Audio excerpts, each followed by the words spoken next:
અહીંયા તમને 1 થી 20ના વર્ગ આપેલા છે અને તમે જોઈ શકો છો એમના એકમના અંક 0 હશે, 1 હશે, 4 હશે, 5 હશે, 6 હશે અને 9.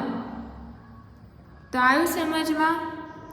જે સંખ્યાનો એકમનો અંક 0, 1, 4, 5 અને 6 અને 9 છે તે પૂર્ણાંક સંખ્યાઓ કહેવાશે અને 2, 3, 7, 8 છે એ પૂર્ણાંક સંખ્યાઓ નહીં કહેવાય. તો ટૂંકમાં આપણે યાદ રાખીશું કે જે સંખ્યાનો એકમનો અંક 2378 મતલબ 2, 3, 7, 8 છે તે પૂર્ણાંક સંખ્યાઓ નહીં કહેવાય, બાકીની પૂર્ણાંક સંખ્યાઓ કહેવાશે.